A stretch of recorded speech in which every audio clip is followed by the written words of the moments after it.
देवळात मी जात नाही जाणीवपूर्वक, मानत नाही अशातला भाग नाही.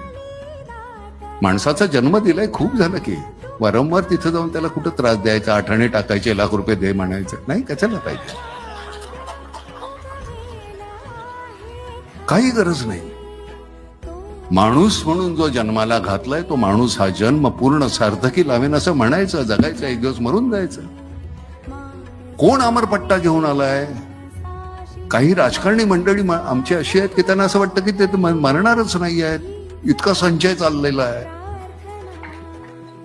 मृत्यू नावाची गोष्ट आहे बाबा, तुम्ही साठवलेलं कुठे जाणार आहे सरते शेवटी. एवढंच लागतंय, तेवढंच पुरेसं आहे. नेहमी मी म्हणतो की ओंजळीभर आपल्याला पुरतं, सांडण्या अगोदर देऊन टाका, नाही तर मातीत जाणार आहे.